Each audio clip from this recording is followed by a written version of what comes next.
महापुराण की जय, श्री पुरुषोत्तम मास की जय। तो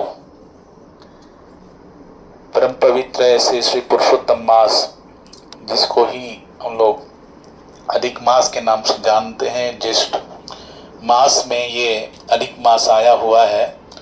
बहुत ही रेयर और दुर्लभ ये ऐसा पर्व है। ज्येष्ठ महीने में पुरुषोत्तम मास या अधिक मास का आगमन होना या प्रवेश होना, ये बहुत परम पवित्र माना जाता है। मैंने उस दिन ही आपको बताया था कि पुरुषोत्तम मास कैसे होता है, क्यों होता है। सूर्य जब 12 महीने हैं एक साल में, है ना, हर महीने में सूर्य क्या करता है, एक राशि से दूसरी राशि में प्रवेश करता है। जब वो सूर्य एक राशि से दूसरी राशि में प्रवेश करता है, उसको कहते हैं संक्रांत। और हिंदी महीने के अनुसार, कैलेंडर के अनुसार हमारा जो मंथ है वो अमावस्या से लेके अमावस्या तक माना जाता है।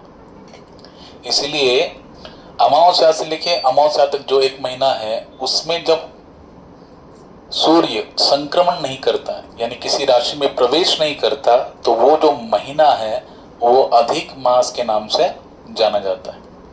उसी को भगवान ने अपना क्या दिया, नाम प्रदान किया। इसलिए श्री पुरुषोत्तम मास की, उसे पुरुषोत्तम मास के नाम से भी संबोधन प्राप्त है। तो इसमें भगवान की विशेषकर लीलाओं को गाया जाता है। जैसे हमने देखा कि जगन्नाथ जी की प्रसन्नता के लिए एक अष्टकम गाया जाता है, उसे बोलते हैं जगन्नाथ अष्टकम, श्री जगन्नाथ अष्टकम। वैसे ही श्री पुरुषोत्तम मास में चौराग्रगण्य पुरुषाष्टक ये गाया जाता है।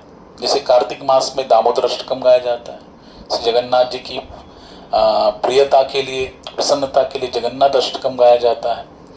हमारे जो आचार्य है, जो षड गोस्वामी, अगर उनकी स्तुति करने के लिए षड गोस्वामी अष्टकम, उसे गाया जाता है। तो भगवान यमुना जी की, जो भगवान की पटरानी है, चौथी पटरानी कौन है, यमुना जी है।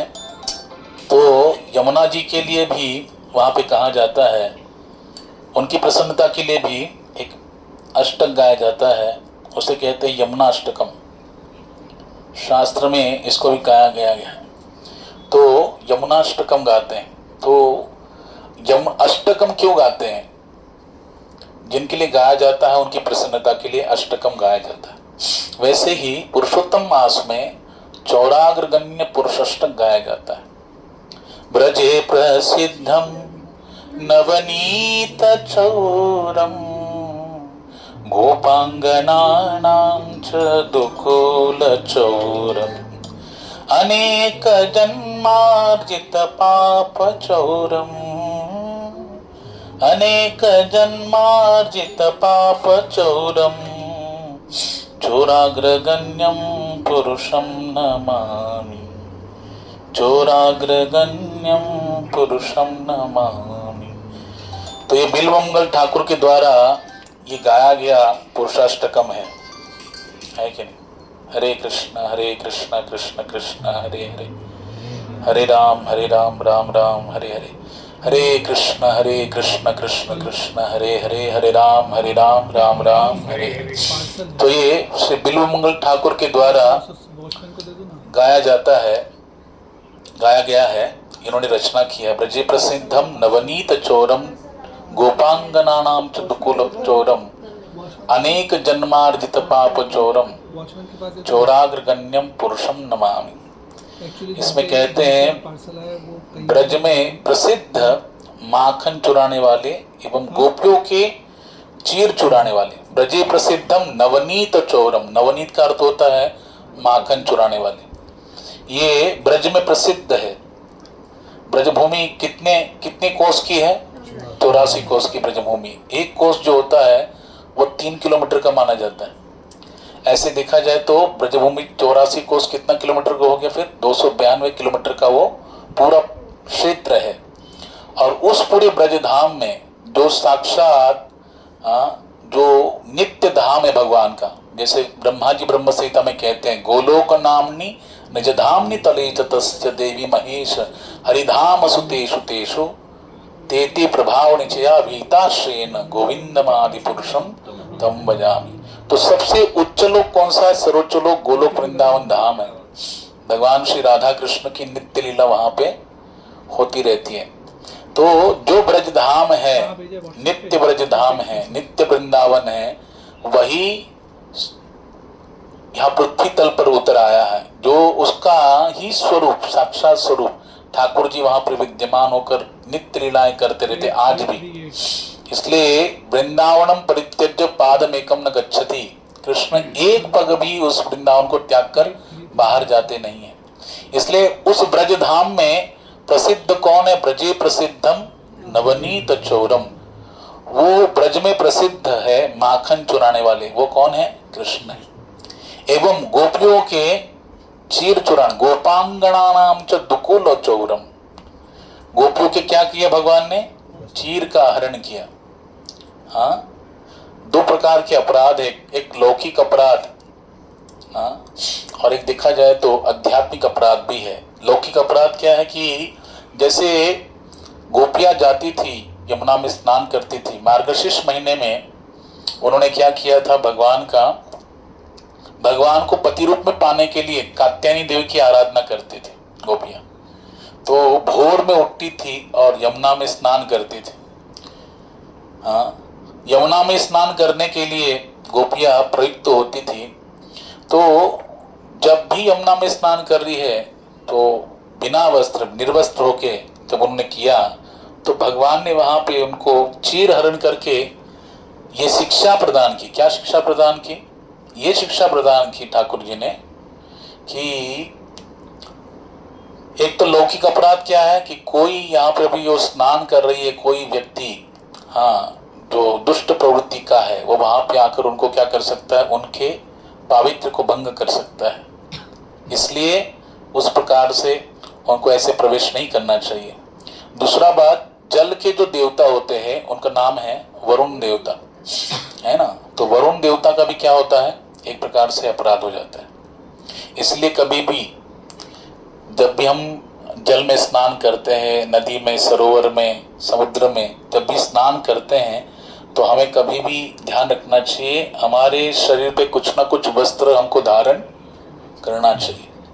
बिना वस्त्र के उस सरोवर में प्रवेश नहीं करना चाहिए। तो भगवान ने वहां पे क्या किया?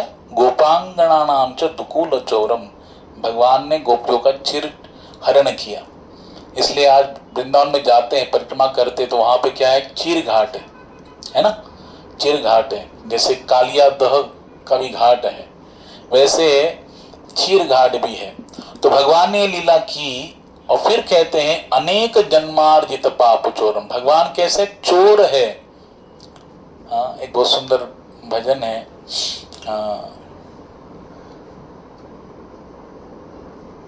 कौन सा है? चोर के ऊपर एक भगवान का एक सुंदर सा भजन है, अभी याद नहीं आ रहा है मेरे को। ब्रजे प्रसिद्धम नवनीत चोरम गोपांगणाम च दुकुल चोरम अनेक जन्मार्जित पाप चोरम। हाँ, अनेक जन्मों में हमने जो पाप किए हैं उसको भी क्या करते भगवान? चुरा लेते। भगवान का एक नाम हरि है। क्या नाम है? हरि। वो जो हमारे पापों को क्या करते हैं? हरण करते हैं। इसलिए भगवान का एक नाम हरि है। सारे दुखों को हरण करते हैं, कष्टों को हरण करते हैं, पाप को हरण करने वाले हरि है। और उन हरि की हमें आराधना करनी चाहिए। उन हरि की इस पुरुषोत्तम मास में क्या करनी चाहिए? प्रशंसा करनी चाहिए, स्तुति करनी चाहिए। हम लोग उस दिन शालू माता जी के घर में हमने जब चर्चा की थी तो उस समय एक टॉपिक लिया था हमने कि प्रार्थना हमको करनी चाहिए, है ना। तो प्रार्थना करने से कितने प्रकार के लाभ होते हैं? प्रार्थना क्यों करनी चाहिए? प्रार्थना करने से हमारी जो कमजोर विचार है उसको क्या मिलता है? बल मिलता है। प्रार्थना करने से असंभव कार्य भी क्या हो जाता है? संभव हो जाता है। प्रार्थना करने से हमारा हृदय भी क्या होता है? पवित्र हो जाता है। प्रार्थना करने से हमारी बुद्धि भी क्या हो जाती है? आध्यात्मिक हो जाती है। प्रार्थना करने से हमारा मन भी क्या हो जाता है? भगवत चिंतन से सराबोर हो जाता है। प्रार्थना करने से केवल मन बुद्धि ही नहीं, हृदय ही नहीं, हमारी इंद्रियां भी क्या हो जाती है? पवित्र हो जाती है। हाँ, प्रार्थना करने से हमारे हृदय में जो भी भाव है वो हम भगवान के साथ जब शेयर करते हैं तो एक प्रकार का भगवान के साथ पर्सनल संबंध हमारा क्या हो जाता है? स्थापित हो जाता है। जो नित्य संबंध है उसको हम पुनः स्थापित कर देते हैं जब हम भगवान से प्रार्थना करते हैं। इसलिए हमको प्रार्थना करनी चाहिए। प्रार्थना कैसे करें? मन, वचन और शरीर के द्वारा, तीन के द्वारा। मन के द्वारा, वचन यानी वाणी के द्वारा, और तीसरी शरीर के द्वारा हम भगवान से प्रार्थना कर सकते हैं। प्रार्थना क्या है? हम लोग एक प्रकार से भगवान को धन्यवाद देते हुए, जैसे महारानी कुंती देती है, पितामह भीष्माचार्य भागवत में देते हैं। अगर हमको प्रार्थना करना आता भी नहीं है तो हमको श्रीमद् भागवतम में जो भक्तों ने प्रार्थना की है भगवान की, उनको गाना चाहिए, उनको पढ़ना चाहिए, उनको पढ़ के भगवान को सुनाना चाहिए। तो ये सुनने से, अपने प्रिय भक्तों की प्रार्थनाओं को सुनने से भगवान क्या हो जाते हैं? प्रसन्न हो जाते हैं। या हम कितने दोषी है ना, क्या बोलते हैं गोपीनाथ? हाँ, आमी की दोषे दोषी, असुर सकल पाइलो चरणी, विनोद था किलो बोसी। कितने सारे दोषी, कितने सारे असुर जो है आपके चरणों का आश्रय पाकर क्या हो गए? मुक्त हो गए, उनका उद्धार हो गया। तो हमारे अंदर आपने ऐसा क्या दोष देखा है कि अभी तक हमारा उद्धार नहीं कर पा रहे? आप क्यों नहीं हमारा उद्धार करते हो? तो ये भगवान के सामने अपनी कमियों को गिनाना, ये भी क्या है? एक प्रकार की प्रार्थना है। तो यहाँ पर हम लोग जो पुरुषोत्तम मास में ये चौराग्रगण्य पुरुषाष्टक गा रहे हैं, ये भी क्या है? बोलो, प्रार्थना है। इसमें हम किसकी स्तुति कर रहे हैं? बोलो, भगवान की स्तुति कर रहे हैं। श्रीमद् भागवत को गाना, श्रीमद् भागवत को अध्ययन करना, श्रीमद् भागवत को श्रवण करना, ये भी भगवान से क्या है? कनेक्शन हम लोग स्थापित कर रहे हैं। इससे हमारा भगवान से संबंध हो जाता है। ये भी एक प्रकार की बातें, जब हम भगवान के सामने अपना भाव प्रकट करते हैं, भगवान को सुनाते हैं या भगवान की सुनते हैं, ये भी एक प्रार्थना है। हम जप कर रहे हैं, महामंत्र का जप कर रहे हैं, ये भी क्या है? प्रार्थना है। वैसे ही इस पुरुषोत्तम मास में हम लोग ये जो रेगुलर रोज हमको ये जो चौराग्रगण्य पुरुषाष्टक को गाना चाहिए, जिसमें भगवान की विशेष प्रकार की स्तुति की गई है। जो भगवान समस्त चोरों में क्या है? बोलो, चौराग्रगण्यम, अग्रणी है। यानी सबसे बड़ा चोर कौन है? ठाकुर जी है। उनसे बड़े और कोई चोर नहीं हो सकता। देखो, बाकी के चोर जो होते हैं वो बाहरी वस्तु चुराते हैं, बराबर ना? हाँ, बाहर की वस्तु, यानी कोई कीमती वस्तु हो, जैसे चोर आ गया, एक बड़ा सा टीवी लेके चला गया, फ्रिज लेके चला गया, या तिजोरी में तोड़ के सारा गहने गांठे सब लेके चला गया, ऐसे करता है। बाहरी वस्तु चुरा सकता है, लेकिन किसी के हृदय को चुरा सकता है क्या? चित्त चोर यशोदा को लाल, गिरिवर धारी गोपाल। चित्त चोर यशोदा को लाल, गिरिवर धारी गोपाल।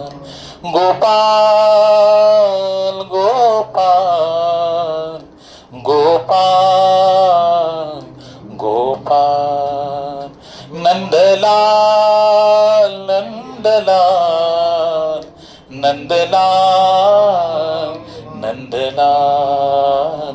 चित्त चोर यशोदा को लाल, गोवर्धन धारी गोपाल। चित्त चोर यशोदा को लाल, गिरिवर धारी गोपाल। चित्त चोर यशोदा को लाल। तो भगवान केवल बाहरी वस्तु को, भगवान को बाहरी वस्तु को चुराने की कोई जरूरत भी नहीं है। भगवान क्या चाहते? आंतरिक वस्तु भगवान चाहते हैं। इसलिए भगवान क्या चुराते? चित्त चुराते। जब भगवान ने शरद पूर्णिमा की रात्रि को बांसुरी वादन किया, भागवतम के दशम स्कंद में वर्णन करते सुखदेव जी, तो भगवान ने क्या किया? गोपियों के चित्त का हरण कर लिया। जो गोपी जहां थी अपने गृह कार्य में लगी हुई थी, उन सारे गोपियों का चित्त ही ठाकुर जी ने क्या कर लिया? हरण कर लिया, आकर्षित कर लिया अपनी ओर। वो भागी भागी दौड़ी दौड़ी रात के 12 बजे अपने सारा गृह कार्य, अपने सारे सदस्यों को छोड़कर, पारिवारिक जन को त्याग कर कहाँ भाग के आए? यमुना किनारे, भगवान से मिलने के लिए। क्यों? क्योंकि भगवान ने ही उनको क्या किया था? बोलो, उनके चित्त का हरण करके उनको वहां पे बुलाया था। क्यों बुलाया था? भगवान को कोई विशेष उनमें रुचि थी या कुछ ऐसा नहीं। भगवान अपने हर भक्त की इच्छा को क्या करते हैं? पूर्ति करते हैं। गोपियों ने कृष्ण को पति रूप में वर्ण करने के लिए मार्गशीर्ष मास में कात्यायन की आराधना की थी। उस आराधना का फलश्रुति देने के लिए, गोपियों को वो फलश्रुति प्रदान करने के लिए आज शरद पूर्णिमा की रात्रि को भगवान ने उनको आकर्षित किया, उनके चित्त का आकर्षण किया। समझे कि नहीं? व्यक्ति का चित्त है ना, अगर कहीं और हो, शरीर कहीं और है, शरीर यहां पर है, चित्त कहीं और खोया है, तो बताओ वो यहां रहते हुए भी कहां पे है? जहां पे उसका चित्त है ना। इसलिए गोपियां भले ही गृह कार्य में लगी हुई थी, लेकिन चित्त का हरण कर लिया, इसलिए वहां पे आकर्षित होकर चली गई। इसलिए भगवान क्या है? चोर है, लेकिन कैसे? चित्त को चुराने वाले, माखन को चुरा। अच्छा, माखन चुराने उनकी में कुछ गैया की कमी थी क्या? 9 लाख गैया थी। कितनी? 9 लाख गैया थी नंद बाबा के पास। बताओ कितना दूध निकलता होगा, कितना दही निकलता होगा, कितना माखन निकलता होगा। तो घर में ही इतना बड़ा भंडार पड़ा है माखन का, फिर भी भगवान क्यों जा रहे हैं गोपियों के पास माखन चुराने के लिए? क्योंकि गोपियां खुद चाहती थी कि भगवान हमारे घर पे आके क्या करे? माखन चुराए। इसलिए भगवान ने वो लीला ग्रहण की। भगवान अपने भक्तों के साथ दिव्य प्रेम का आदान प्रदान करने के लिए, उनकी इच्छाओं की पूर्ति के लिए। हाँ, सोचो कोई आपको अगर चोर कहे, हमको अगर कोई चोर कहे तो हम लोग सुन के लेंगे क्या? हम लोग बोलेंगे क्या क्या किया मैंने, ऐसा क्या चुराया, प्रमाण दो, है ना। लेकिन भगवान को चोर कहा गया, माखन चोर कहा गया, रण छोड़ कहा गया, लेकिन भगवान को कभी उसके बाद कोई भी ऐसा फीलिंग नहीं होता है, संकोच नहीं होता। भगवान उसमें भी क्या होते? बोलो, आनंदित रहते कि ये भी भक्तों के द्वारा दिया गया मेरा नाम है। लेकिन इस नाम से भगवान क्या हो जाते हैं? प्रसिद्ध है। इसलिए भगवान का एक नाम है अच्युत, कभी भी अपने स्तर से गिरते नहीं है। तो यहां पर क्या कहते हैं? ब्रजे प्रसिद्धम नवनीत चोरम गोपांगना नाम चुकुलो चोरम अनेक जन्मार्जित पाप चोरम चोराग्र गण्यम पुरुषम नमामि। केवल क्या चित्त को चुराते नहीं, अनेक जन्मार्जित पाप चोरम, जितने भी अनेकानेक जन्म हैं, हम सभी के अनंत जन्म हो चुके, उनमें हमने कितने सारे पाप किए होंगे, उन सारे अपने भक्त के पापों को क्या करते हैं? भगवान हरण कर लेते हैं। इसलिए तो भागवतम के 6 स्कंद में वर्णन आता है, सांकित्यम पारिहास्यम वा स्तोभम हेलनमेव वा वैकुंठ नाम ग्रहणम शेषाग अघहरम विदुः।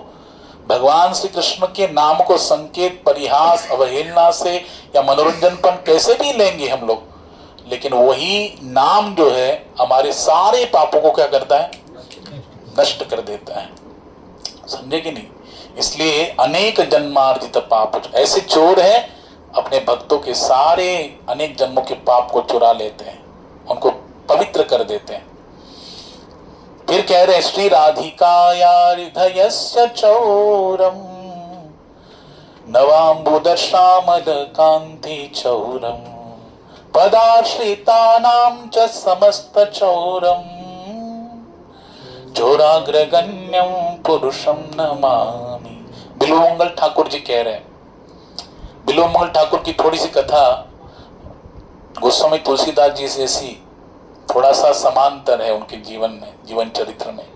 बिल्वमंगल ठाकुर भी जब निकले भगवान की प्राप्ति का साधन लेके, तो कहते गांव में आए, पूरा वैराग्य धारण करते हुए आ रहे थे, लेकिन एक गांव में जो होता है ना, गांव में कुआं होता है ना, कुएं में माताएं थी जो जल को सींच रही थी कुएं से। तो उनको प्यास लगी थी। एक स्त्री से जब उन्होंने मांग की जल के लिए, और उसको जब देखा तो उसके रूप पर पुनः मोहित हो गए बिल्वमंगल ठाकुर, और उसके पीछे पीछे चलते गए। और जब चलते गए वहां पर, तो वहां पर जो माता जी है वो बड़ी डर के आगे आगे अपने घर की ओर भागने लगी। फिर अपने स्वामी को जाके बता दिया कि ये व्यक्ति मेरे पीछे पीछे आ रहा है, इसका भाव मुझे सही सही नहीं लग रहा है, इसका कुभाव लगता है मेरे प्रति। तो आप जरा देखिए, उस समय वो घर का जो उनका स्वामी है, उस माता जी का पति है, वो कहते हैं बिल्वम ठाकुर को, आप किस भाव से आए, आपकी क्या इच्छा है? बोले नहीं नहीं, मैं आपकी पत्नी को देखना चाहता हूँ, पूरा 16 श्रृंगार करके उसको मैं ऐसा दिव्य 16 श्रृंगार से युक्त होकर मैं उनको देखना चाहता हूँ। तो देखो कैसे वो गृहस्थ थे, हाँ कैसे गृहस्थ थे। उनके घर में एक अतिथि आए हैं और वो ऐसी मांग कर रहे हैं। समझो अगर हमारे घरों में ऐसा कोई अतिथि आए तो हम लोग क्या करेंगे? उसको सारा जितना भी दिवाली का आइटम सब खिला देंगे, है ना, लड्डू पेड़ा जितना भी है सब खिला देंगे हम लोग। लेकिन बिल्वमंगल ठाकुर जब गए तो वहां पर वो जो गृहस्थ है उसने अपनी पत्नी को सालंकृत करते हुए वहां पे लाया। तो बिल्वमंगल ठाकुर जो है जब उनको देखे तो उनसे मांग किए, जो माता जी लोग हेयर पिन लगाती है ना बालों में, वही उसकी मांग किए और उनको देखते देखते ही अपनी आंखों को क्या कर दिया, फोड़ दिया। तो माता जी एकदम जोर से चिल्लाने लग गई और वो गृहस्थ जब आए तो देखा गया कि उन्होंने अपनी दोनों आंखों को क्या कर दिया, फोड़ दिया है। और उसी अवस्था में वो निकले, क्योंकि वो सोचते, देखो सबसे बड़ा जो पाप है, पाप का प्रवेश कहाँ से होता है? अनेक इंद्रिय भगवान ने दिए, ज्ञानेंद्रिय वगैरह दिए, लेकिन सबसे बड़ा जल्दी से पाप का प्रवेश कहाँ से होता है? आंखों से। कि आंख बड़ी क्या है, पाप का रास्ता खोज लेती है, इसलिए पाप यहां से प्रवेश करता है, समझे कि नहीं? तो यहां पर प्रवेश कर गया, लेकिन उन्होंने क्या कर दिया, तुरंत उसको क्या किया, दंड प्रदान किया। जब आंखें ही नहीं रहेंगी तो ये कहां जाएगा? इसलिए आंखों से, बिना आंखों के पूरा आंखें फोड़ के निकल गए। रास्ते में चल रहे हैं, एक गड्ढे में गिर गए। जो अंधा कुआं रहता है ऐसे कुएं में गिर गए जिसमें जल नहीं था। उस गड्ढे में जब गिर गए तो वहां पे भगवान का भजन कर रहे, भगवान का स्तुति कर रहे, भगवान का गायन कर रहे हैं। तो भगवान स्वयं उनको तारने के लिए आए और जब बाहर निकाला तो बाबा बोले कहाँ जाना है? बोले वृंदावन जाना है। कहाँ जाना है? बोलो वृंदावन की तरफ जाना है। तो बोले ठीक है, ये लकड़ी पकड़ लो। तो भगवान ने आगे का छोर पकड़ा और पीछे बिल्वमंगल ठाकुर के हाथ में लकड़ी का छोर दे दिया। बोले पकड़ के चलते रहो। तो बिल्वमंगल ठाकुर सोचते हैं कि ये इतने घनघोर जंगल में कोई भी किसी का आवाज, केवल जो हिंस्र पशु है, पक्षी है, उनका मुझको क्या हो रहा है, आवाज आ रहा है। ये ऐसे घनघोर जंगल में कौन मुझे बचाने के लिए आया है? हो ना हो मेरे ठाकुर जी हो सकते हैं, उनके बगैर कौन हो सकता है? इस अंधे को बचाने वाले और कौन हो सकते हैं? तो भगवान ने को तो आगे का छोर पकड़ा था और पीछे का छोर किसने पकड़ा था? बिल्वमंगल ठाकुर ने पकड़ा था। लेकिन धीरे धीरे उनके मन में संदेह, थोड़ा मैं ठाकुर जी को जरा पकड़ के देख लूं, थोड़ा टच करके देख लूं। तो आगे आगे जब बढ़ने लगे, उस लकड़ी को पकड़ते पकड़ते पकड़ते तो पकड़ लिया आगे का, ठाकुर जी का हाथ पकड़ लिया। तो भगवान ने क्या कर दिया, हाथ झटक दिया और भगवान भागने लगे। तो बिल्वमंगल ठाकुर वहां पे कहते हैं, हाथ छुड़ा के जात हो, हाथ छुड़ा के जात हो, दुर्बल जाने मोए, हाँ मेरे हृदय से जाके दिखाओ तो मर्द कहाँ हूं तो। कि हाथ छुड़ा के भाग रहे हो, मेरा हाथ छुड़ा के, हाँ मुझे दुर्बल जान के तुम हाथ छुड़ा के भाग सकते हो, लेकिन अगर तुम मर्द हो ना तो मेरे हृदय से जाके दिखाओ। और ऐसे चैलेंज देके दिया। बोला वो बिल्वमंगल ठाकुर जी, हाँ उन्हीं के द्वारा ये लिखित, ये रचित क्या है बोलो, ये सॉन्ग है जो भगवान के लिए उन्होंने रचना किया। तो कहते हैं श्री राधिकाया हृदयस्य चोरम, केवल भगवान माखन नहीं चुराते, गोपियों का चीर नहीं चुराते, अपने भक्तों के पापों को नहीं चुराते, उनको जो उनसे अभिन्न जो है, हाँ श्री राधिका या हृदयस्य चोरम, भगवान श्री कृष्ण श्रीमती राधा रानी के हृदय को क्या करते हैं, चुराते हैं, आकर्षित करते हैं। श्री राधिका या हृदयस्य चोरम, नूतन नवाम्बुद श्यामल कांति चोरम, नूतन जलधर की श्याम कांति चुराने वाले, और निज चरणाश्रितों के समस्त पाप को ताप को चुराने वाले ऐसे भगवान चौराग्रगण्य पुरुष को मैं क्या करता हूं, प्रणाम करता हूं, बिल्वमंगल ठाकुर कह रहे हैं। फिर कहते हैं अकिंचनी कृत्य प्रदाशितायः करोति भिक्षुं पतिगेहहीनम् केनाप्यहो भीषण चौरयेद्रोग दृष्ट श्रुतो वा न जगत्त्रयेऽपि।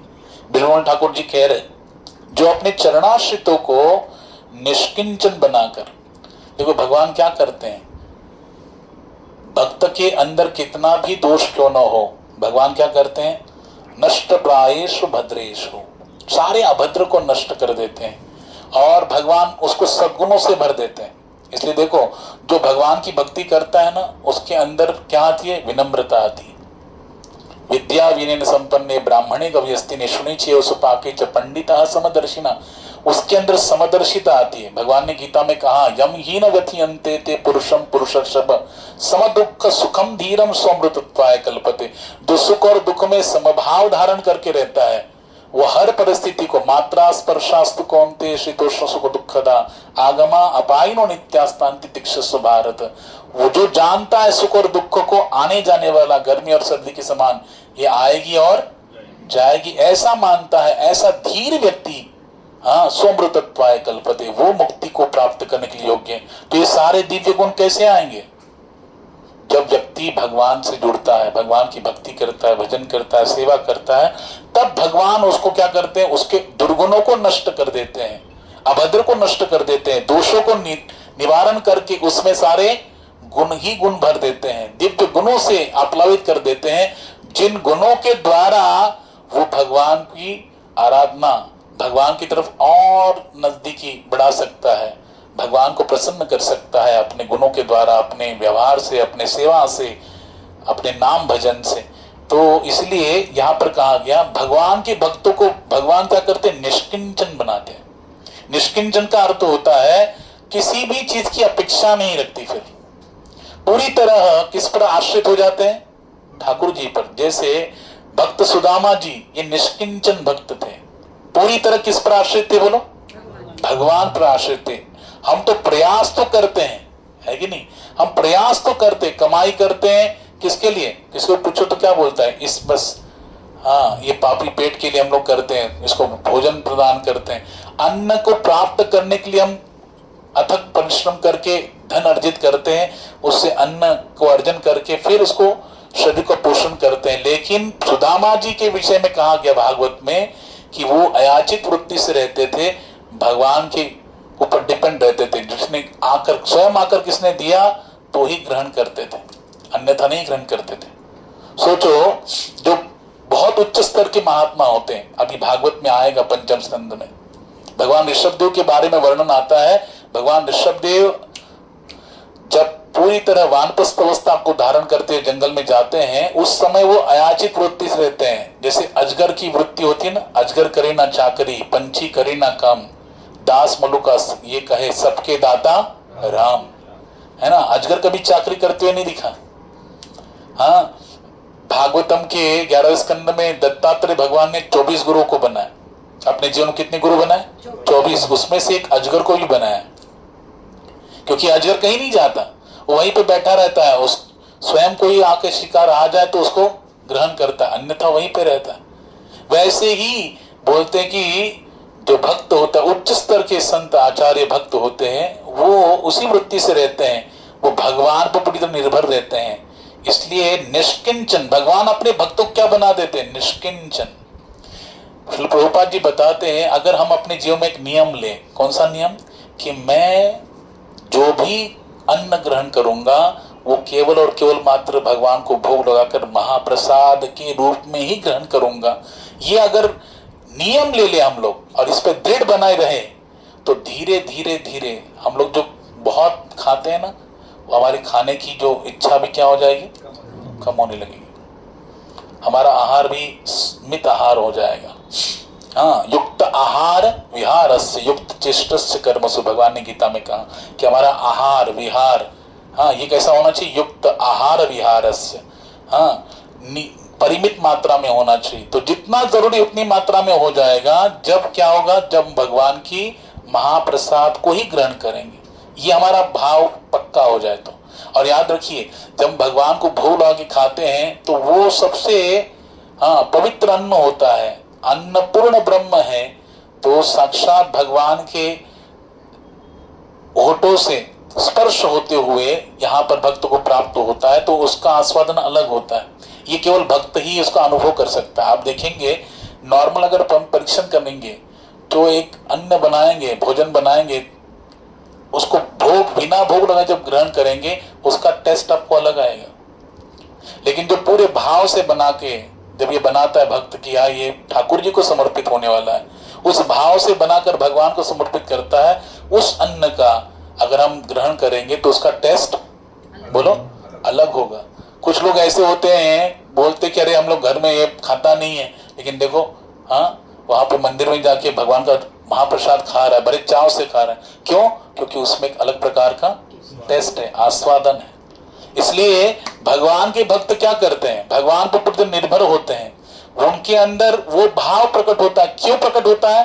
क्योंकि भगवान ही अपने भक्त को उस स्टेज तक लाते हैं। क्या बनाते हैं? निष्किंचनाना।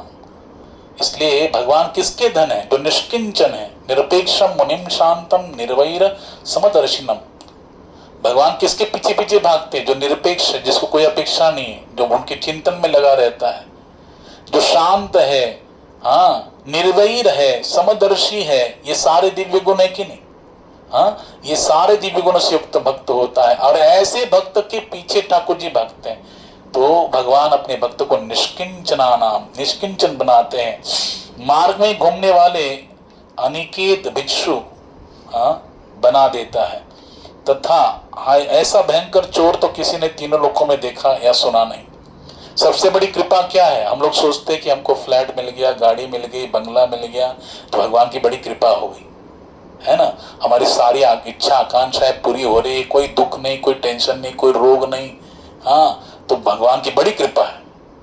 लेकिन भगवान भागवत में युधिष्ठिर महाराज को कह रहे हैं, तस्याहम अनुग्रहणामि हरिष्य तद धनम क्षणम।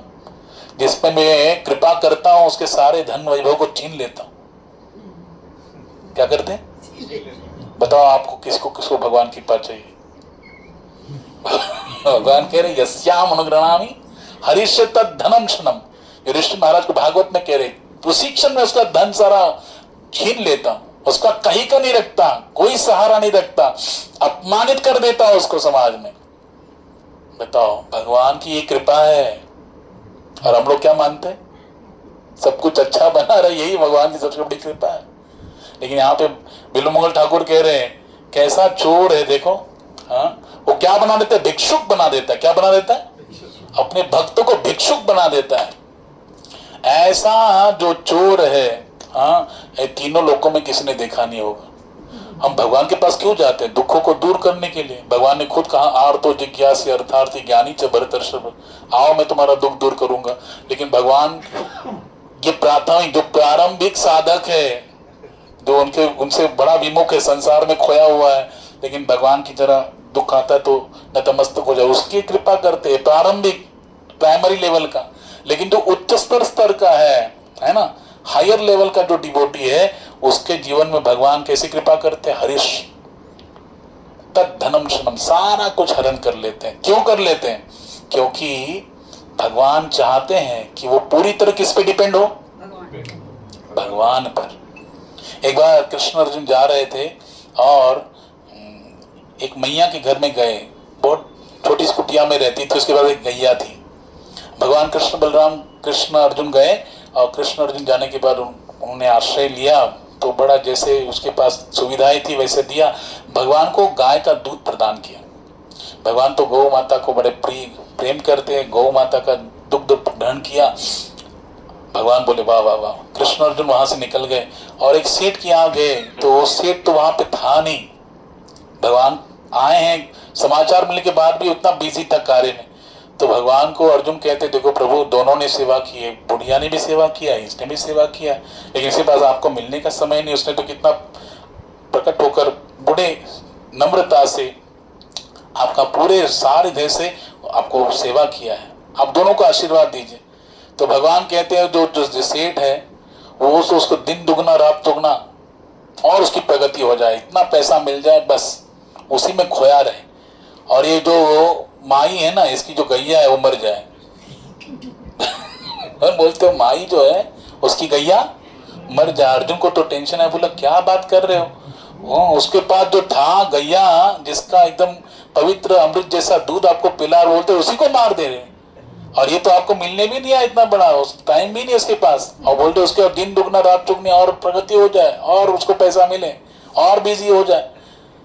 ये कैसा लीला है आपका। तो भगवान कहते वास्तविक तो मैंने उस माई को क्या दिया, बोलो वरदान दिया, और उस सेठ को क्या दिया भगवान ने, श्राप ही दिया एक प्रकार का। क्यों, तो भैया और संसार में और खो जाए, तू मेरी तरफ आ ही मत, उसी में खोया रहना।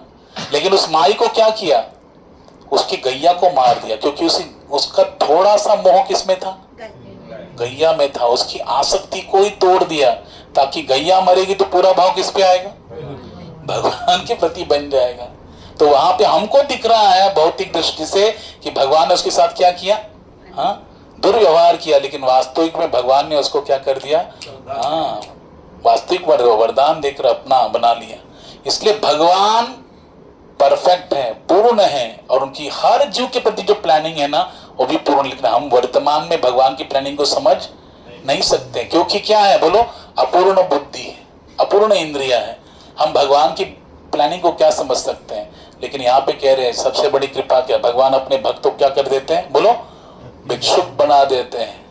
और ऐसा जो चोर है, बिल्वमंग ठाकुर कहते हैं तीनों लोकों में नहीं। इसलिए बिल्वमंग ठाकुर ने एक जगह बताया, बोलते हैं कि देखो भैया ब्रजधाम में जा रहे हो, सब जगह जने जाना, लेकिन गलती से गोकुल में मत जाना।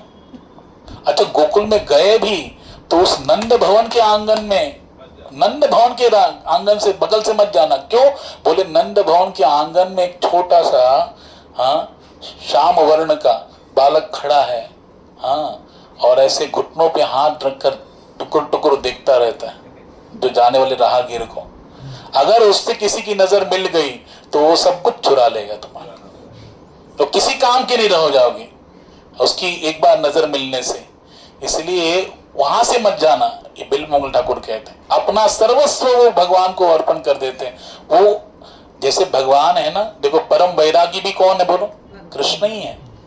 लेकिन वैसे ही भगवान अपने भक्तों को ही बना देते हैं।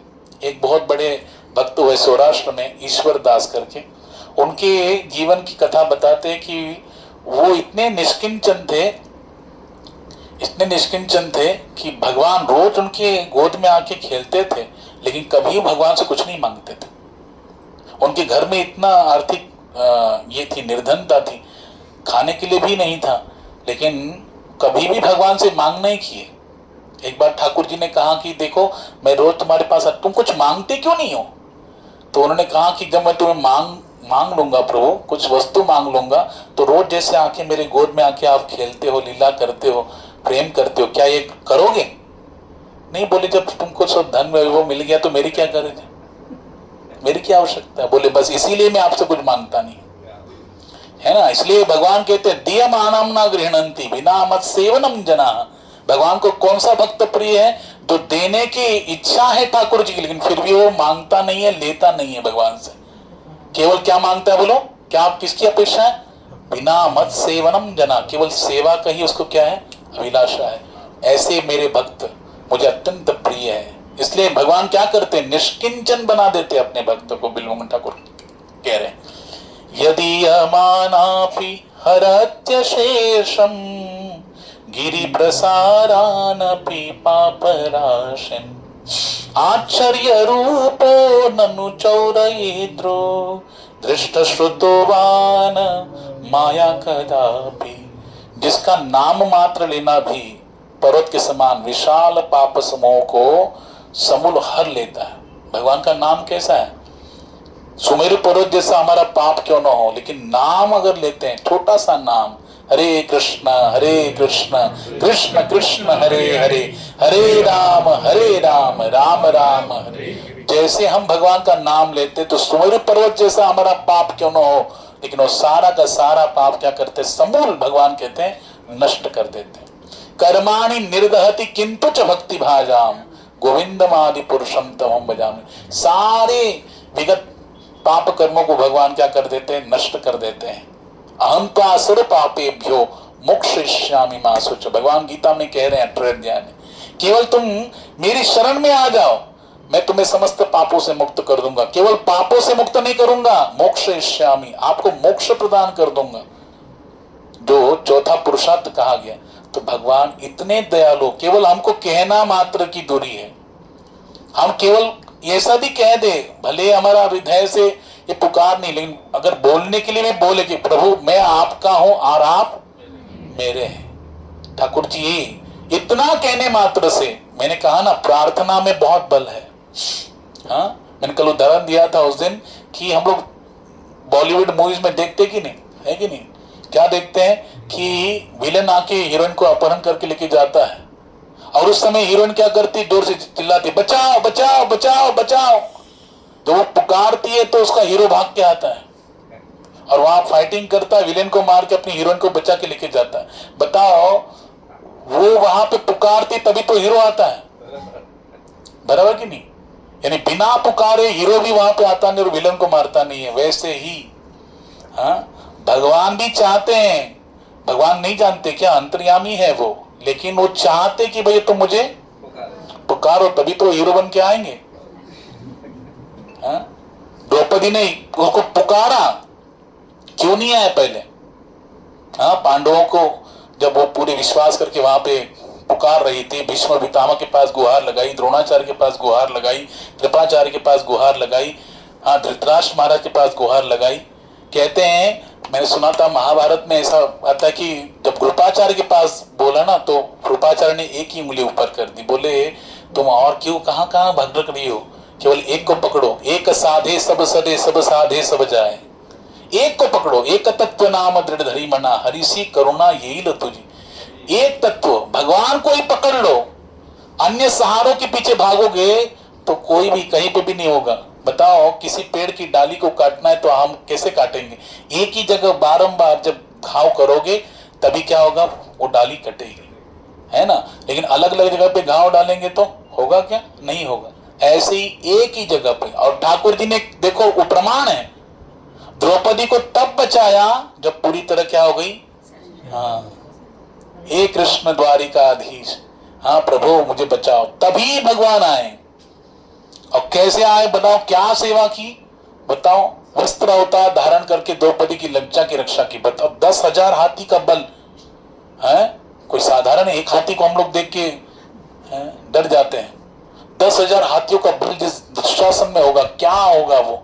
और सुकुमार, इतनी सुकुमार जो द्रौपदी है, वो कैसी होगी? हरे कृष्णा कृष्ण कृष्ण हरे हरे, हरे राम राम राम हरे हरे, हरे कृष्णा कृष्ण कृष्ण हरे हरे, हरे राम राम राम हरे हरे। श्री राधा माधव लाल की। हरे कृष्णा कृष्ण कृष्ण हरे हरे, हरे राम राम राम इसका देखो कनेक्शन। हरे कृष्णा कृष्ण कृष्ण हरे हरे, हरे राम राम राम। हरे कृष्णा कृष्ण कृष्ण हरे हरे, हरे राम राम राम हरे हरे, हरे कृष्णा कृष्ण कृष्ण हरे हरे, हरे राम राम राम हरे हरे, हरे कृष्णा कृष्ण कृष्ण हरे हरे, हरे राम राम राम हरे हरे। बिलमोल ठाकुर कहते आश्चर्य रूप ननुचौर इद्रुप, आश्चर्य रूप ननुचौर इद्रुप, यानी मैं ऐसे चोर को देखा नहीं है, इतना भयंकर चोर है। फिर आगे कहते धनम न मानम च तथेन्द्रियानि, प्राणां च हत्वा मम सर्वमेव पलायसे पुत्र धृतोद्य चौर त्वं भक्तिदाम्नासि मया निरुद्धः। हाँ, कहते हैं कि हे चोर, मेरे धन मान इंद्रिय मान और प्राण सर्वस्व को हर कर कहाँ भागे जा रहे हो? यानी क्या क्या चुराया? बोलो, धन को चुराया, हरिष्ये तद्धनम क्षणम, मान को चुराया, है ना, जितना भी सम्मान है उसको चुरा लेता है। अच्छा, किसको चुराता है? इंद्रियों को, प्राणों को, और साथ में सर्वस्व जितना भी हमारे पास है सबको क्या करता है? वो हरण कर लेता है, चुरा लेता है। ऐसे हम इतनी सारी चीजों को चुरा कर कहाँ भागे जा रहे हो? क्योंकि आज तो तुम भक्ति रूप रज्जु से धारण कर मेरे द्वारा रोक लिए गए हो। रज्जु का अर्थ होता है रस्सी। रज्जु मतलब क्या? रस्सी। कौन सी रस्सी? भक्ति की रस्सी। देखो, माता यशोदा, भागवतम की दशम स्कंद में आता है ना दामोदर लीला, उस समय मैया ने क्या किया? रस्सी से भगवान के उदर को बांधने की कोशिश की, ठीक है नहीं की, लेकिन वहां पे 2 उंगल क्या पड़ती है? कम पड़ती है। हम अपने बल से, अपने अहंकार से युक्त होकर, हाँ, कभी भी भगवान को अपने प्रेम के बंधन में, पाश में बांध नहीं सकते। लेकिन जब हम प्रेम से युक्त होकर, हाँ, भक्ति से युक्त होकर जब रस्सी बांधते हैं तो ठाकुर जी स्वयं उसमें बंधन में बनने के लिए तैयार है। देखो, माता यशोदा ने प्रयास किया, लेकिन तभी ठाकुर जी बंधे क्या? नहीं। जब पूरी तरह हार गई, एकदम परेशान हो गई, परिश्रमित हो गई, हार गई, तब भगवान ने दया करके क्या कर लिया? खुद ही बंधन में बंध गए। तो भगवान क्या क्या चुराते हैं? मान चुराते हैं, धन चुराते हैं, प्राणों को हरण कर लेते हैं, इंद्रियों को हरण कर लेते हैं, मन बुद्धि को हरण कर लेते हैं, सर्वस्व उस भक्त का हरण कर लेते हैं। ऐसा ये चोर है, ऐसा ये चोर है, और कहीं देखने नहीं मिलेगा। हाँ, इसको अगर देखना है तो उससे क्या होना पड़ेगा? संबंध स्थापित करते हुए उसकी भक्ति करनी पड़ेगी, तब वो अपनी लीलाएं दिखाता है। नहीं तो नॉर्मल व्यवहार करता है, लेकिन जो भक्त होता है उसके साथ विशेष व्यवहार करता है भगवान का। इसलिए यहाँ पर कह रहे हैं, छिनत्सि घोरम यमपाश बंधम भिनत्सि भीमम भवपाश बंधम छिनत्सि सर्वस्व समस्त बंधम छिनत्सि सर्वस्व समस्त बंधम नैवात्मनो भक्त कृतम तु बंधम। क्यों? क्योंकि तुम यमराज के भयंकर पाश बंधन को काट देते हो। किसके बंधन को? यमराज के भयंकर पाप बंधन को काटने वाले कृष्ण हैं। संसार के भयंकर पाश बंधन को विदीर्ण कर देते हो। बिलमंगल ठाकुर कह रहे हैं, कर्मानुबंधिनी मनुष्य लोग की, लेकिन भगवान की भक्ति जब करते हैं ये सारा कर्म बंधन, पाप बंधन भगवान क्या करते हैं? विदीर्ण कर देते हैं, नष्ट कर देते हैं, और सभी जनों के समस्त बंधन काट देते हो। हाँ, सारे बंधन जो है वो काटने वाले कौन है? कृष्ण हैं। किंतु अपने प्रेमी भक्त के द्वारा रचे गए अपने प्रेममय बंधन को तुम नहीं काट सकते। सारे बंधन काट सकते भगवान, लेकिन जो प्रेमियों को जो प्रेम बंधन है भगवान काट सकते हैं? नहीं काट सकते। देखो, जब यशोदा महारानी हार गई, बंधन में बंध गए, तो पूरा वो कुबेर के 2 पुत्रों का उद्धार भी कर दिया, लेकिन स्वयं बंधन को नहीं खोले। कैसे खोले? बोले नंद महाराज आए। ध्यान से सुनिए, भागवत में बताया कौन आए? नंद महाराज आए। नंद महाराज ने जैसे आवाज सुना, 2 वृक्ष गिर गए धड़ाम से, भागे भागे नंद महाराज आए, और फिर नंद महाराज ने क्या किया? अपने बालक को बंधन से खोला। जब खोला तो नंद महाराज ने गोद लिया, और नंद महाराज इतने गुस्सा हो गए यशोदा महारानी पे कि कैसे बांध दिया, आज इसको पास में बांध दिया, हाँ, उधर में बांध के, रस्सी बांध कर उखल से बांध दिया, इसके कारण आज मेरे कान्हा को कितनी क्षति पहुंच सकती थी। हाँ, इसके शरीर को कितना भी क्षति पहुंच सकती थी। यशोदा महारानी का मुख नहीं देखूंगा, ऐसा प्रण ले लिया नंद महाराज ने। और नंद महाराज गुस्से में आकर गोकुल गौशाला में जाके बैठ गए। उस समय नंद महाराज क्या करते हैं? कृष्ण को जब पास से मुक्त कर लेते हैं, गौशाला में जाते हैं, तो कृष्ण वहां पे रुदन कर रहे हैं, क्रंदन कर रहे हैं। तो उनको मनाने के लिए, शांत करने के लिए नंद महाराज क्या करते हैं, वहाँ गैया का बहुत अमृतमय दुग्ध जो है कृष्ण को प्रदान करने के लिए प्रयुक्त हो जाते हैं। तो जब देते हैं भगवान के मुख में लगाते हैं, ग्रहण करो, तो भगवान ऐसे करते हैं। फिर यहाँ प्रदान करते, भगवान ऐसे कर रहे, ग्रहण नहीं करते हैं। तो पूछते कि ये क्यों नहीं ग्रहण कर रहे? बोले यशोदा महारानी की तरफ संकेत करते कि मुझे मैया का दूध चाहिए, मैं तो मैया के दूध को ग्रहण करूंगा। हाँ, और मैया को भी जब पता लगता है कि ऐसी ऐसी घटना हो गई, मैया तो वहां पे भागे भागे आती है और सोचती कि वो हाथ क्यों नहीं जल गए जिस हाथों से मैंने गोविंद को बांध दिया, वो रस्सी क्यों नहीं जल गई जिस रस्सी से मैंने भगवान के उदर को उखल से बांध दिया। हाय रे हाय, वो रो रही है भगवान के सामने। नंद महाराज तो बातचीत करना बंद कर दिए, लेकिन वो भी क्रंदन कर रही है, ये भी क्रंदन कर रहे हैं, कृष्ण भी क्रंदन कर रहे हैं। तो जब महारानी यशोदा सामने आती है तो कृष्ण तुरंत उनकी गोद में आरूढ़ हो जाते हैं, और जब आरूढ़ हो जाते हैं तो मैया को बड़ा प्रेम प्रकट हो जाता है। मैया की पयोधर का पान करते कृष्ण, दुग्ध पान करते हैं। तो देखो, भगवान स्वयं अपने प्रेमियों के प्रेम के बंधन में बन जाते हैं। इसलिए बहुत सुंदर बात है, जब भागवतम के महात्म्य बताते हैं, जब भक्ति महारानी आती है, सनकादिक ऋषि भागवतम को सुनाते हैं, तो सारे ऋषि मुनि नारद जी के साथ आकर भागवत को श्रवण कर रहे हैं। उस समय भक्ति महारानी अपने ज्ञान और वैराग्य 2 पुत्रों को लेके आती है। तो पूछती है मैया कि कहाँ बैठूं मैं, मुझे मेरा आसन बताओ। सबको आपने आसन दे दिया, मैं कहाँ पे बैठूं? तो सनकादिक ऋषि कहते हैं, सकल भुवन मध्य निर्धनास्ते धन्या निवसति हृदि तेषाम श्री हरिर्भक्ति रेखा हरिरपि निज लोकम सर्वथा तो विहाय प्रविशति हृदि तेषाम भक्ति सूत्रोपनद्ध। भगवान उस भक्त के हृदय में आने के लिए लालायित हो जाते हैं, जबरदस्ती प्रवेश करते हैं। जिसके हृदय में क्या होती है? भगवान की भक्ति निवास करती है।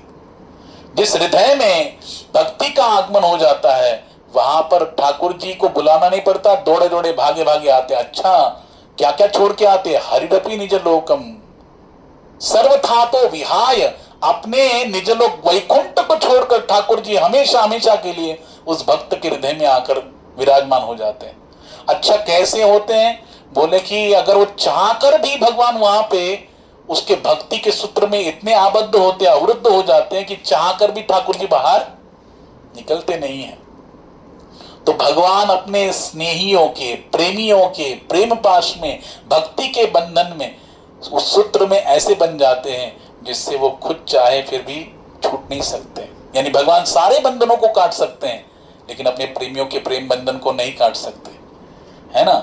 इसलिए बिल्वन ठाकुर कह रहे हैं, मनमान से तामस राशि घोरे कारागृहे दुःखमय निबद्ध लभस्व हे चौर हरे चिराय लभस्व हे चौर हरे चिराय स्वचौर्य दोषोचितमेव दंडम स्वदोषो स्वचौर दोषोचितमेव दंडम।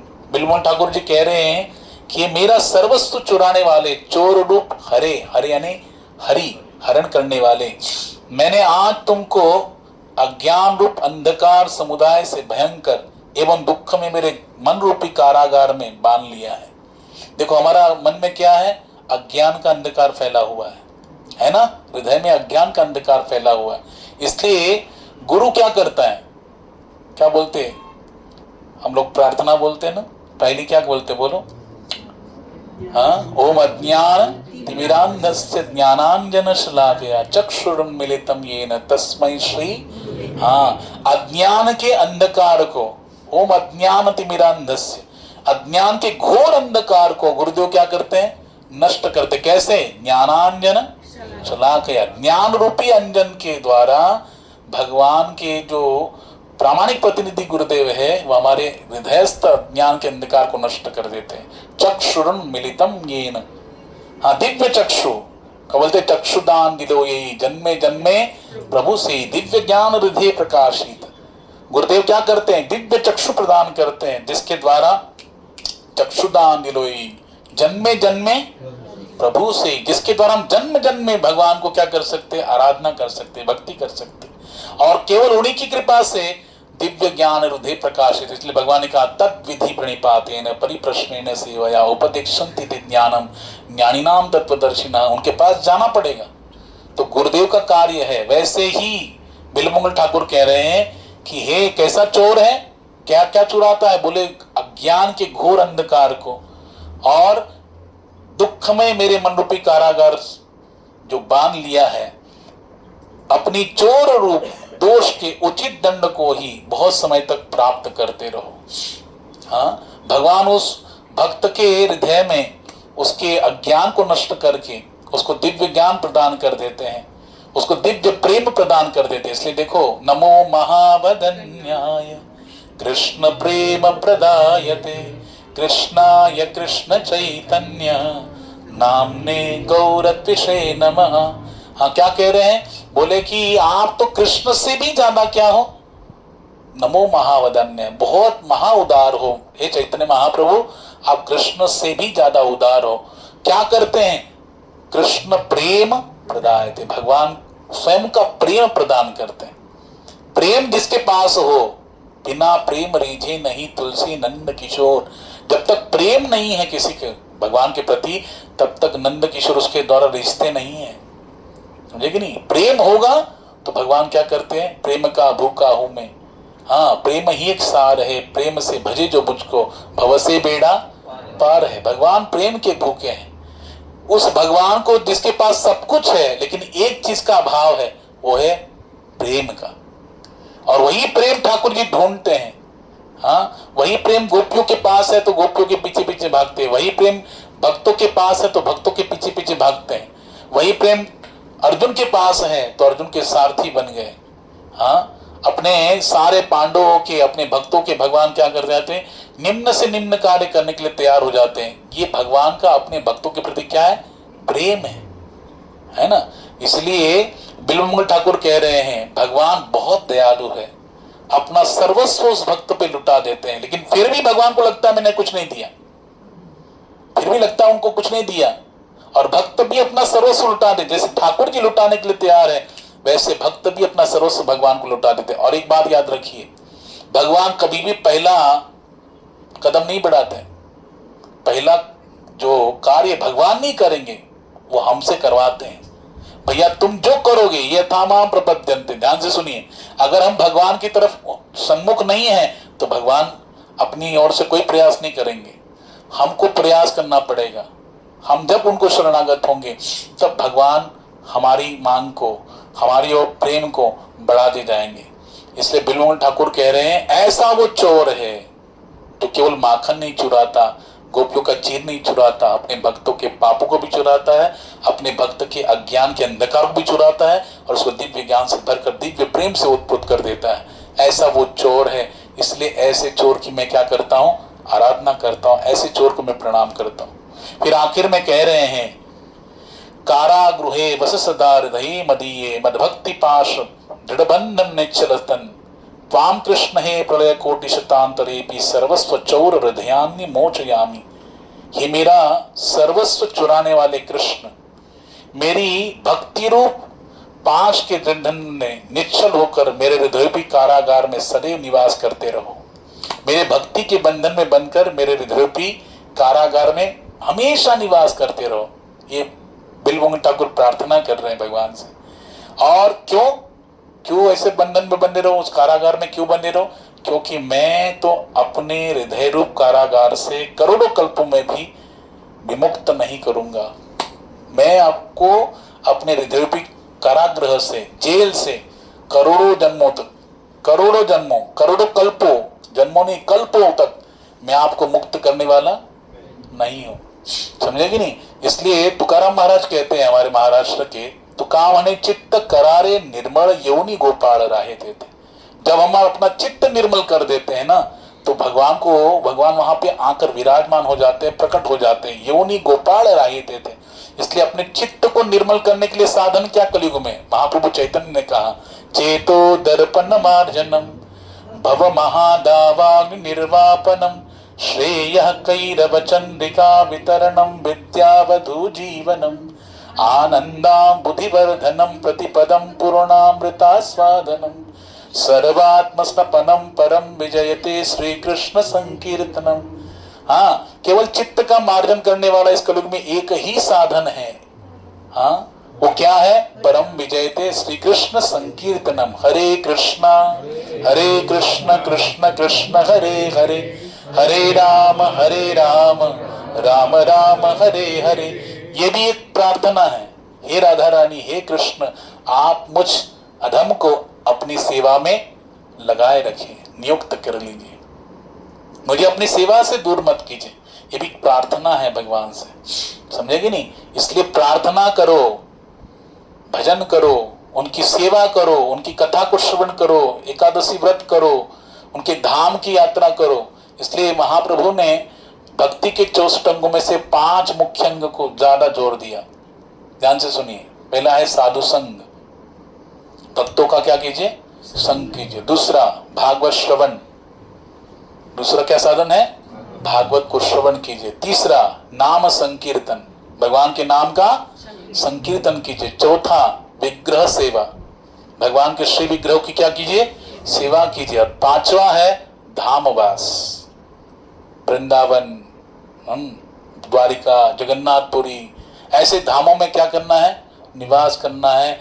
वहां पर निवास करने से भी बहुत बड़ा फल प्राप्त होता है। हाँ, भगवान कृपा प्राप्त होती है। इसलिए बिल्वमंगल ठाकुर इस पुरुषाष्टक में, चौराग्रगण्य पुरुषाष्टक में भगवान की भूरी भूरी प्रशंसा करते हैं, स्तुति करते हैं। हाँ, इसके द्वारा क्यों करते हैं? क्योंकि इसके द्वारा ठाकुर जी क्या हो जाएंगे? बोलो, क्या हो जाएंगे? प्रसन्न हो जाएंगे। और भगवान की प्रसन्नता यही भक्त का क्या है? लक्ष्य होता है, वही ध्येय होता है कि मेरे ऐसे कार्य करो, ऐसा जीवन जियो जिसके द्वारा मेरे ठाकुर जी क्या हो जाए? प्रसन्न हो जाए। बताइए, हनुमान जी दासत्व के परम प्रधान आचार्य है। हनुमान जी ने देखा कि माता जानकी क्या कर रही है? मांग में सिंदूर भरती। तो माता जानकी को पूछा, मैया क्यों सिंदूर भरती हो? ये रोज आप लगाती हो। बोले, इससे प्रभु राम की आयु वृद्धिंगत होती है, उसकी आयु बढ़ती है। तो बोले, बस इतनी सी सिंदूर से इतना प्रभु का आयु बढ़ता, तो मैं पूरा लगा लूंगा।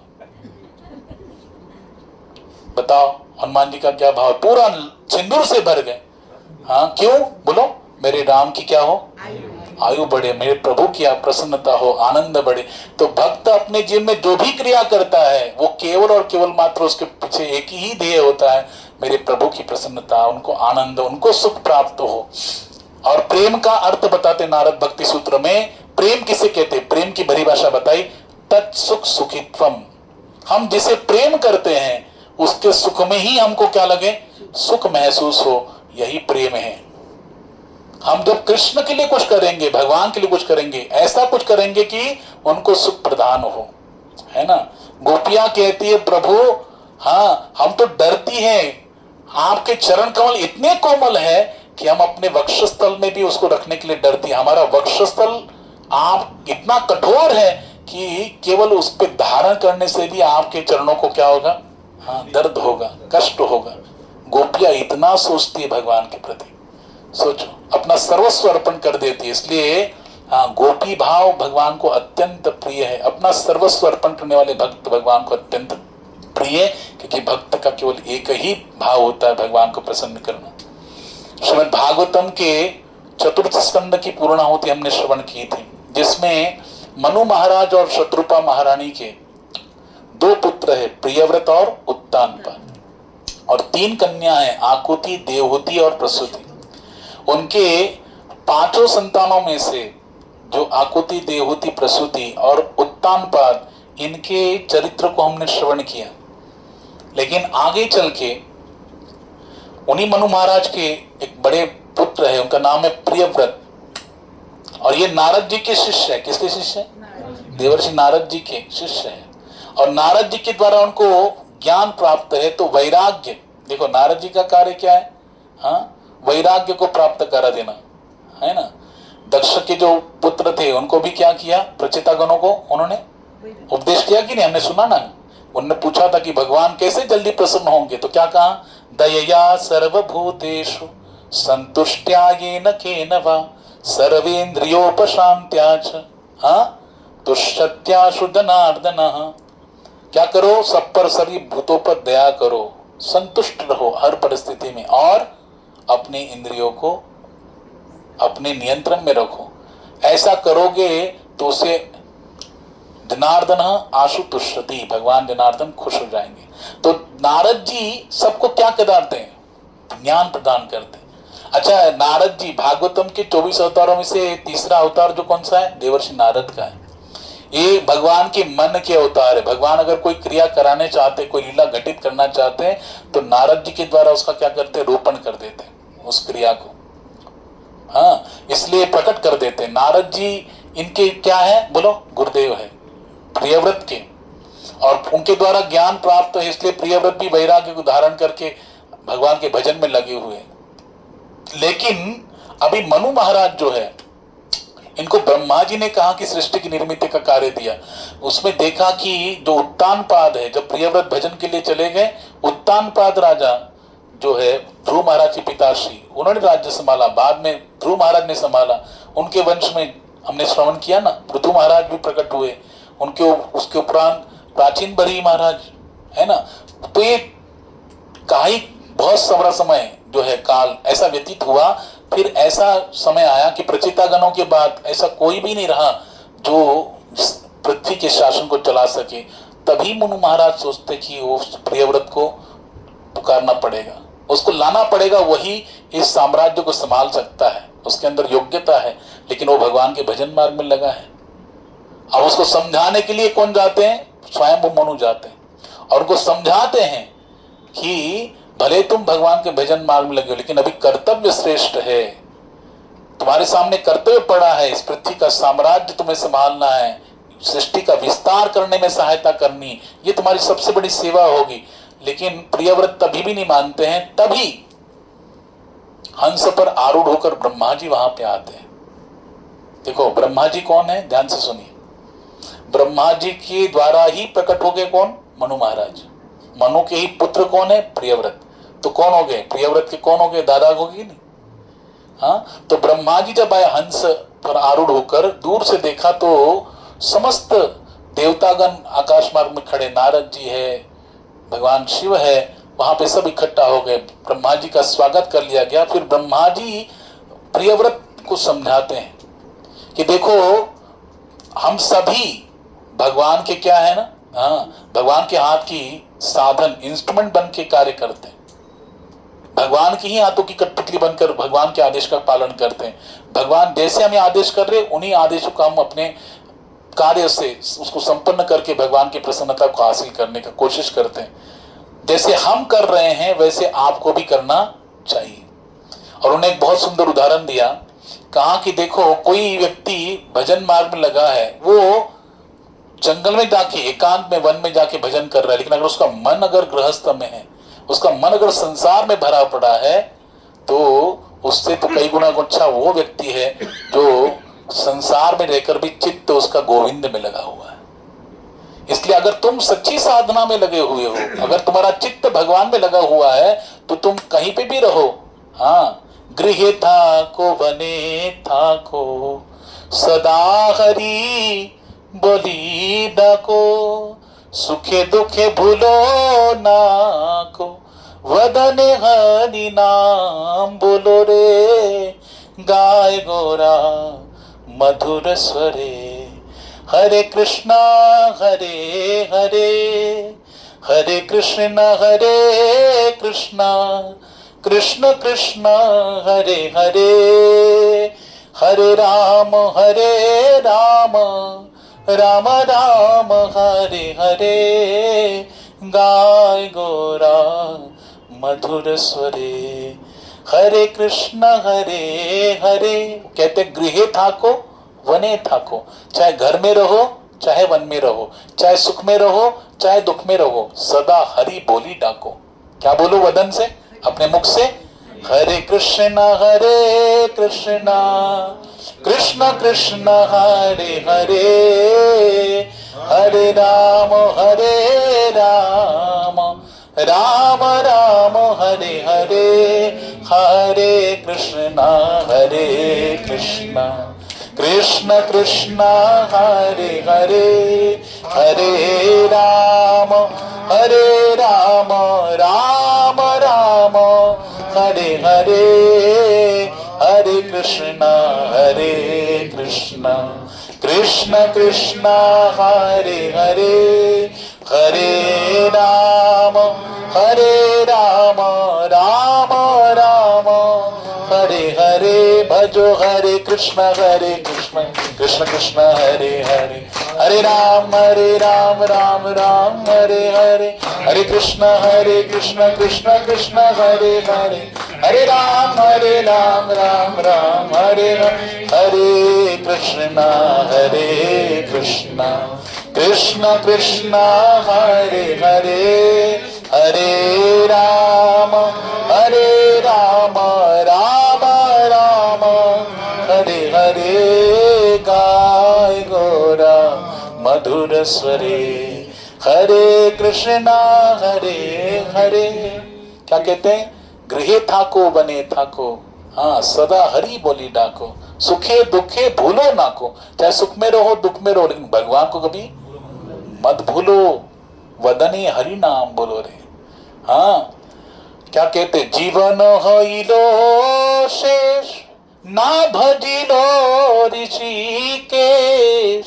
अरे जीवन तो हमारा एक न एक क्या हो रहा है? पल पल दिन ब दिन घटते जा रहा है, शेष होते जा रहा है, लेकिन अभी तक हमने ऋषिकेश जो इंद्रियों के स्वामी है, कृष्ण है, उनका कभी नाम नहीं लिया। और याद रखो, अगर नरक में नहीं जाना चाहते हैं तो इस जिह्वा से, इसलिए द्वितीय स्कंद में माता देवहूति कहती है, कपिल भगवान ने जब उपदेश किया ना, पोते अभी उपदेश किया, माता क्या समझी? हाँ अहो बस बचो तो गरियान जब जिह्वाग्रे वर्तते नाम तुभ्यम। देवहूति माता कह रही है कि मैं समझ गई हूं कि कोई चांडाल स्वपचो तो गरियान, चांडाल कुल में पैदा हो गया, लेकिन अगर उसकी यद जिह्वाग्रे वर्तते नाम तुभ्यम, इसकी जिह्वा के अग्रभाग पर अगर भगवान का नाम आरूढ़ है तो वो उस ब्राह्मण से श्रेष्ठ है जो उत्तम कुल में तो पैदा हुआ है, लेकिन भगवान का नाम उसकी जिह्वा पे आरूढ़ नहीं है, उससे श्रेष्ठ है। समझे कि नहीं? इसलिए सबसे श्रेष्ठ क्या है? जीवन हईलो शेष ना भजिलो ऋषिकेश, भक्ति विनोद उपदेश, एक नाम एक बार नाम रस मातरे, गाय गौरा मधुर स्वरे, हरे कृष्ण हरे हरे। एक बार तो भगवान के नाम को आरूढ़ करो। इसलिए कितना प्रिय है, कितना कितना कितना मधुर है। भगवान का नाम अमृत जैसा है, अमृता हुनी गोड़ नाम तुझे देवा। हाँ अमृत से भी मीठा भगवान का नाम है, लेकिन हमको अच्छा लग रहा है क्या? नहीं अच्छा लगता। क्यों? हाँ कि पाप हमारा आड़े आता है, ये पाप के कारण। इसलिए नाम पहले क्या करता है? देखो नाम जब हम लेते हैं ना, हरे कृष्ण कृष्ण कृष्ण हरे हरे, हरे राम राम राम, तो ये पहले पापों को नष्ट करता है, हृदयस्थ जो पाप है उसको नष्ट करता है, और उसके बाद उसका जो टेस्ट है, हाँ भगवत प्रेम की प्राप्ति कराने जो अमृत का टेस्ट, नामामृत, वो टेस्ट हमको प्राप्त होता है। लेकिन जब तक पाप शेष है वो टेस्ट नहीं आएगा, है ना। इसलिए कहते हैं मिश्री जिसको खिलाई जाए तो पहले क्या लगती है? रोगी को कड़वी लगती है, लेकिन वही अगर मिश्री कंटिन्यू खाते जाए तो एक न एक दिन क्या होगी? मीठी लगने लगेगी। तो उसका उपाय भी क्या है? औषधि भी क्या है? मिश्री है। वैसे ये हरिनाम की मिश्री हमको अच्छी लगे या ना लगे, मीठी लगे या कड़वी लगे, लेकिन हमको क्या करना चाहिए? इस मुख से भगवान का नाम लेना चाहिए, और यही एक रास्ता है। कलयुग में और कोई भी रास्ता नहीं है। इसलिए प्रियव्रत महाराज को ब्रह्मा जी आके समझा रहे, अगर तुम्हारे हृदय में भगवान के प्रति सच्ची प्रेम भावना है, सच्ची भक्ति है, तो स्थान का कोई महत्व नहीं रहता, चाहे तुम वन में रहो या गृहस्थ है। और तुम्हारी तो ऊपर सबसे बड़ी जिम्मेदारी है, हाँ इस भगवत आराधना को करते हुए, हाँ अपने कर्तव्य को निभाओ, सृष्टि के विस्तार में हमारी सहायता करो, इससे भी गोविंद प्रसन्न हो जाएंगे। ये बातें होने के बाद महाराज प्रियव्रत क्या हो जाते? ब्रह्मा जी की बातों से संतुष्ट होकर उनकी आज्ञा को पालन करते हुए विवाह करते। किससे विवाह होता है? बोले जो विश्वकर्मा है उनकी कन्या है बर्हिष्मति। उस बर्हिष्मति से प्रियव्रत राजा का क्या होता है, विवाह होता है, और उनको 10 पुत्र और 1 कन्या होती है। 10 पुत्र और कन्या होती है, उसमें से जो 3 पुत्र है वो परमहंस बन जाते हैं, भगवान के विशुद्ध भक्त बन जाते हैं। हाँ, और उनकी कन्या और बाकी के 7 पुत्र है। अभी देखो प्रियव्रत महाराज, उन्होंने एक बार देखा कि सूर्य जो है, हाँ, यहाँ पर बहुत भागवत में सुंदर बात बताया, वहां पे उन्होंने देखा कि सूर्य जो है सुमेरु पर्वत के तरफ उनका जो परिक्रमा कर रहे हैं, उसकी परिक्रमा कर रहे हैं। तो जहां पे परिक्रमा कर रहे हैं तो एक क्या होता है, उत्तर भाग परिक्रमा करते हैं तो दक्षिण भाग क्या होता है, पूरा अंधकार में हो जाता है। दक्षिण की तरफ कर रहे हैं तो उत्तर भाग पूरा क्या होता है, अंधकार में हो रहा है। तो उन्होंने ठान लिया कि हाँ, वहां पर मैं क्या करूंगा, अंधेरा होने नहीं दूंगा, इसलिए ज्योतिर्मय रथ बनाया और सूर्य की प्रदक्षिणा कर रहे, सूर्य प्रदक्षिणा कर रहे तो उनका पीछा करने लगे। तो प्रदक्षिणा करते करते भागवत में बताया गया कि उनके रथ के पहियों से क्या बन गए, सप्तद्वीप बन गए। क्या बन गए, सप्तद्वीप को प्राकट्य हो गया, सप्त समुद्र प्रकट हो गए। सप्तद्वीप प्रकट होने के बाद अपने जो पुत्र है प्रियव्रत महाराज ने 7 को क्या कर दिया, 7 द्वीपों को बांट दिया। और उनकी जो कन्या है, ऊर्जास्वती नाम की कन्या थी प्रियव्रत महाराज की, उसको ब्याह किया शुक्राचार्य के पास। शुक्राचार्य किसके गुरु है, दानवों के, दैत्यों के, जितने भी राक्षस हैं उनके गुरुदेव का नाम क्या है, शुक्राचार्य। उनकी साथ विवाह करा दिया और उन्हीं शुक्राचार्य का जब ऊर्जास्वती के साथ विवाह हुआ, उससे कन्या प्रकट हुई, उसका नाम है देवयानी। क्या नाम है बोलो, देवयानी। भागवतम के 9वें स्कंद में उसकी कथा आती है देवयानी की, जिसका विवाह किससे हुआ था, ययाति महाराज से। किससे हुआ था, ययाति महाराज से। हाँ, तो उन्हीं शुक्राचार्य की कन्या देवयानी से ययाति महाराज का विवाह हुआ था। और ये सप्तद्वीप जब बांट देते हैं तो जम्बू द्वीप में उनके पुत्र होते अग्निर्द्र। क्या नाम है, प्रियव्रत महाराज के। तो अग्निर्द्र महाराज के पास उन सप्तद्वीपों में से कौन सा द्वीप आता है, जम्बू द्वीप। और जम्बू द्वीप आने के बाद ये अग्निर्द्र महाराज का विवाह किससे होता है, बोले एक अप्सरा है स्वर्ग की, उसका नाम है पूर्वचीति। ब्रह्मा जी के द्वारा भेजी गई जाती है और उसके द्वारा जो विवाह होने के बाद अग्निर्द्र महाराज को 9 पुत्र प्रकट होते हैं। हाँ, उसमें से सबसे बड़े पुत्र है नाभि। तो जो जम्बू द्वीप है उसको 9 वर्षों में विभाजित किया जाता है। उनकी प्रॉपर्टी क्या है, जम्बू द्वीप। तो 9 पुत्रों में विभाजित करना है ना, सबको प्रॉपर्टी देना, बांटना है कि नहीं, बंटवारा करना है। तो उन्हें जम्बू द्वीप को 9 भागों में विभाजित किया और उसमें से नाभि राजा के पक्ष में कौन सा वर्ष आया, 9 वर्ष, अब अजनाब वर्ष। कौन सा वर्ष, अजनाब वर्ष। ये नाभि राजा के इसमें आया, लेकिन नाभि राजा को कोई पुत्र नहीं है। हाँ, और उनका विवाह हुआ मेरु देवी से, और मेरु देवी से विवाह होने के बाद पुत्र संतति प्राप्त करने के लिए यज्ञ हवन किया गया। यज्ञ में ठाकुर जी प्रकट हुए। ठाकुर जी जब प्रकट हुए, राजा नाभि देखते रह गए, बोलने की शक्ति नहीं, भगवान के दिव्य रूप को देख के ही अवाक रह गए, स्तब्ध हो गए, निशब्द हो गए।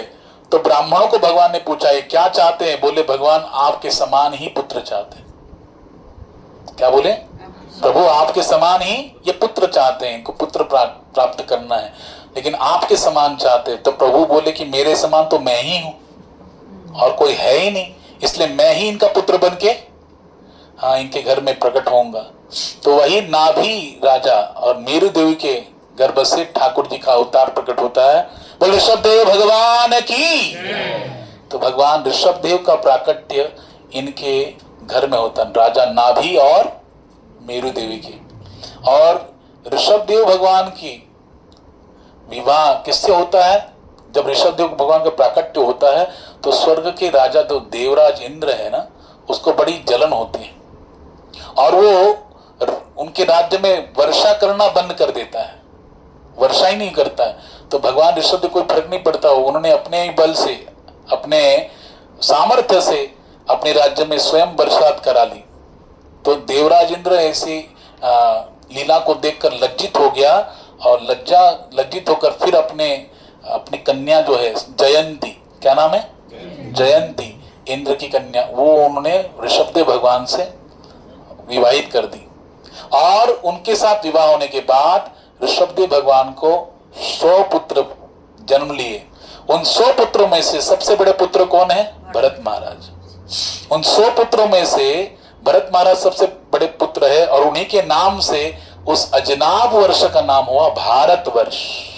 क्या हुआ, भारतवर्ष। ये ऐसा नाम हुआ, अजनाब वर्ष का भारतवर्ष नाम हुआ। उन 100 पुत्रों में से सबसे बड़े पुत्र भरत महाराज है। उसके बाद 9 बड़े पुत्र थे जो क्षत्रिय बने, श्रेष्ठ क्षत्रिय बने।